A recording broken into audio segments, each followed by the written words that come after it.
Another day, and that means two more Android devices to go head-to-head in a dogfight battle. How's it going, guys? I'm Aaron from PhoneDog.com, and in my hands I got two awesome Android phones. You're probably wondering what they are. I'm about to tell you. One is the LG Nexus 4. This thing is available now through Google Play for $299.99. The best part about that is that's full retail. You're not paying and signing a contract. It's $300 out the gate with a quad-core processor, 8-megapixel camera, Android 4.2, and more. Then you have the HTC One X over here on AT&T. This is the One X Plus. It's the revised version of the One X that came out earlier in the year, and it's packing 64 gigabytes of internal storage, an 8-megapixel camera, 4G LTE, a quad-core processor, and more. Which one's the best? We're going to find out, but first, special thanks to our very special partners at Best Buy Mobile for giving us devices like these for use in our One Paw Bandit giveaway game. When you go into Best Buy Mobile, you'll walk out working. They'll help you set up your email, your web, your contacts, your settings, all that good stuff, so when you walk out the door, you're good to go at Best Buy Mobile. Let's take a look. Nexus 4, One X Plus, which is the ultimate Android device to get this holiday season, or is it something else that's not in this video?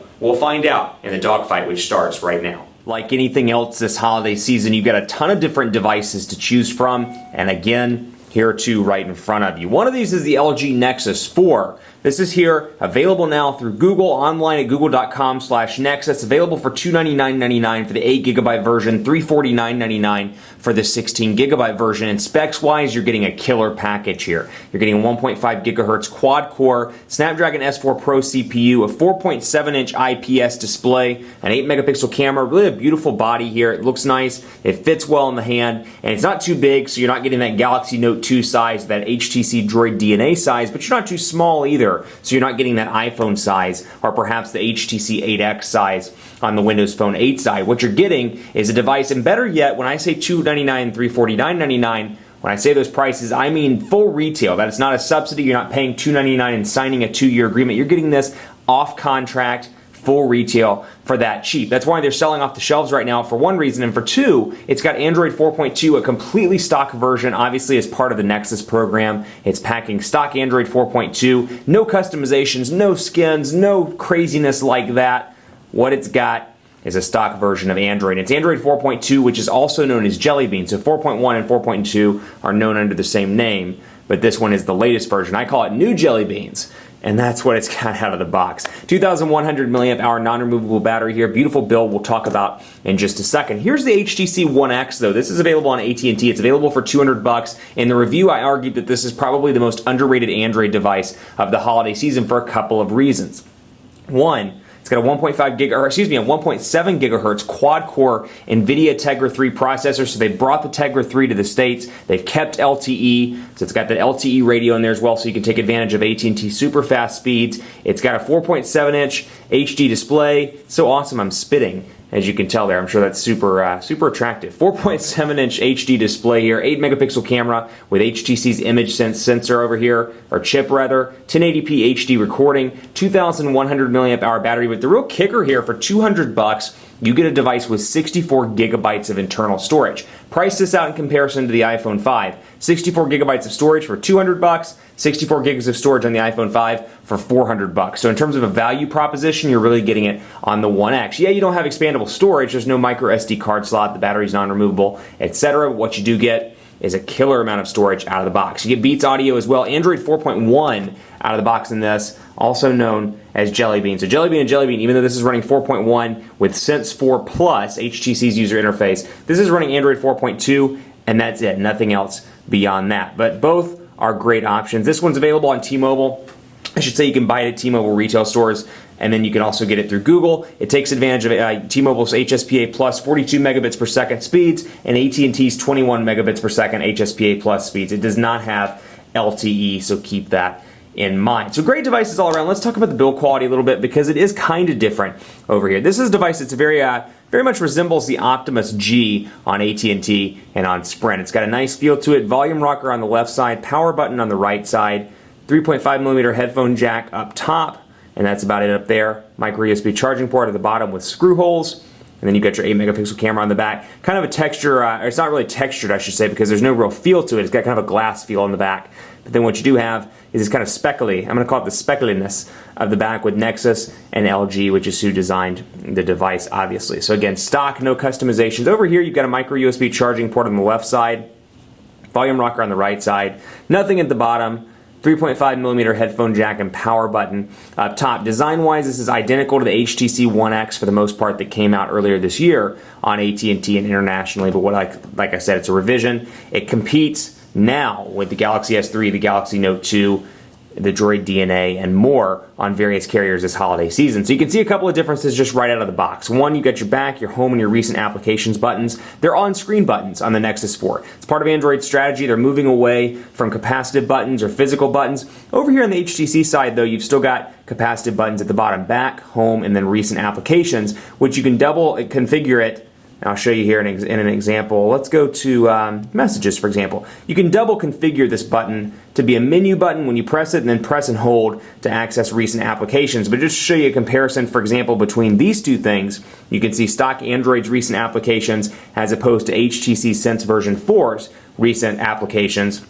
And you can see design-wise there's a little bit of a difference, actually a lot of bit of a difference on these units. So obviously pretty heavily skinned over here, and if you've worked with an HTC device in the past, it's not nearly as heavily skinned as like the Amaze 4G was, or some of these past devices, the Vivid on AT&T, and more. Sense 4, and to a greater extent Sense 4 Plus, has received huge overhauls as opposed to that. So as opposed to what we saw in previous versions with HTC like Sense 3 and 3.5. So big improvements there. Still, for some people, it may be a little bit bloaty in comparison to stock Android. I still think there's more, and I talk about this in the Nexus 4 review. This is absolutely beautiful. They've refined it. It looks really great. Check a look at the fonts. 5 home screens here, absolutely gorgeous in terms of look and feel. It's clean, it's fast, it has no carrier installed applications because it's a Nexus device. Fonts look good. What I will say though is I still think the skins are ideal for a mainstream consumer. If I had a mainstream consumer that came to me, perhaps my grandmother or my mom, and said, which one of these would you buy? I'd probably recommend the One X Plus just because of the customizations to the software, because of the ease of use, and because of some of the value-added stuff you get over on the One X Plus. Things like Beats audio integration, things like some of the cool features, the TV support, just things, and not to say that Android 4.2 can't do that. Android Beam's been around for some time, for example, in comparison to S Beam on a Samsung device, but it's all about the fact that Samsung markets it, and sells it on TV commercials. And as a result, people see Galaxy S3, people see Note 2, and they think, you know what, S-Beam's a cool feature.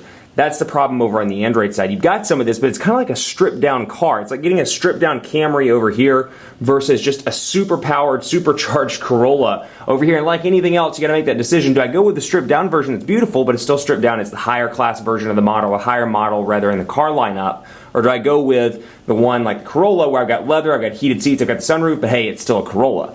That's the decision you got to kind of make here. And it's a terrible decision within itself because these are two very different devices, and I'm not trying to down this pretending like it's a Corolla or up this saying it's a Camry, or maybe you don't even like either one of those devices. But what I'm saying is kind of a different option for both people depending on what you like out of the box. So we'll take a look at messaging here, and obviously you can see stock Android versus HTC Sense version 4 Plus, huge differences in terms of the overall look and feel. And like I said, you can press this and it accesses your menu, or you can just press up top as well, and you'll see that including, or in addition rather to the buttons, you'll see text below those buttons that say search, compose, and menu to make it easy. Down here you don't get that. What you do get, you can press and hold to access that, and you'll see a text box pop up, and that'll tell me what it is with the exception of the menu button, which is down here in the bottom right hand corner. So that's an option, but it's one of those things you wouldn't know if you didn't know how the Android devices worked. So out of the box you get an Android 4.2 keyboard. I'm a big fan of this keyboard for a couple of different reasons. One, because it's got swipe-like functionality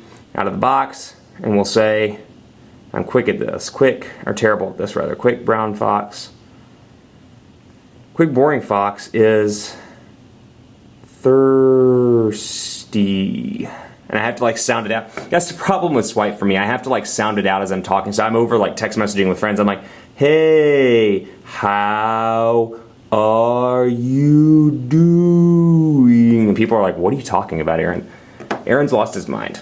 And that's what people say. So, which may not be entirely inaccurate. But compose over here, and you can see HTC Sense is a predominant keyboard. You've got Google Voice typing. HTC has received an overhaul with their Sense keyboard. It's much better in Sense 4 Plus. Huge fan of this. Noticed this in the Droid DNA when I was doing the unboxing and review content, and it's really impressive all around. So I say the quick brown fox.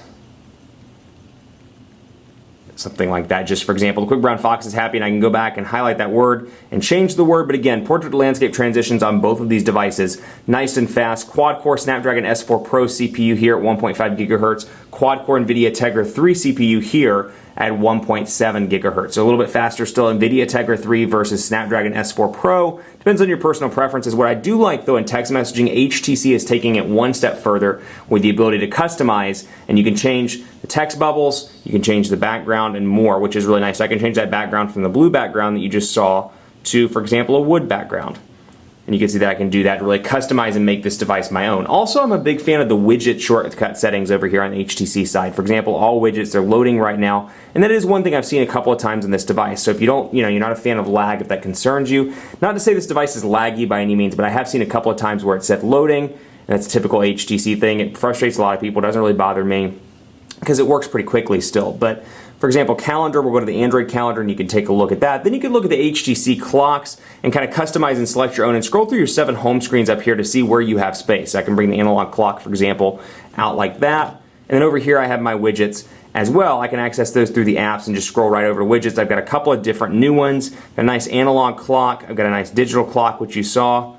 And then I've got messaging, music, playlists, and more. News and weather is one of my favorites. I have it on one of my 5 home screens, and you can add those and move those around as you see fit. So the clock one, for example, I can make it bigger, I can make it smaller if I want to, and kind of move it around and play around with it and get rid of things as I see fit. So for example, 4:04 right now is what it's showing. I can bring out the date. Let's get that showing. And you can see right there, customize and really make it my own, along with messaging, which I've got right here, and I can customize this one as well and change it around and make it fit how I want it to fit, to customize the device to my personal lifestyle. Obviously, you can customize these down here at the bottom as well. Same thing over on the HTC side, but what I really like are some of these awesome personalization options on the HTC side. For example, things like skins, where when I go into personalization, as you can see, personalize, and let's go to skin, and change it from graphite to something else. Graphite's what I've had it on. Let's change it back to the stock HTC skin. And you're going to see the wallpaper change, you're going to see the look and feel change, and you can see it goes back to looking like an HTC device. Totally different color scheme, totally different home screen, totally different lock screen area, totally different notifications bar, and more. Speaking of notifications and lock screens, you got a couple of different things here that I like about both of these devices. One, huge improvements here to the lock screen over on the One X Plus side. It's got Android 4.1. It reflects it with the clear and the settings buttons up in the top right-hand corner. Then over on Android 4.2, you can see the difference here as well. Not only do you have your ability to get rid of all your notifications, but you also have the ability to scroll, or to click rather, and go right over into some quick access settings. Things like your profile, your brightness, your settings, your Wi-Fi, your network connectivity, your battery meter, and more. The cool thing is I can take one finger and see the normal notification bar. I can take 2 fingers and still see the normal notification bar. So I'm supposed to do that. There we go. 2 fingers and easily access that area of the notification bar, my quick access settings. Little things like that are cool features in Android 4.2, so stay tuned because we're going to talk about some of those cool features leading off in part 2 of the video, and then we'll jump into speed tests, camera settings, and more. So stay tuned for part 2 of the Nexus 4 versus One X Plus Dogfight.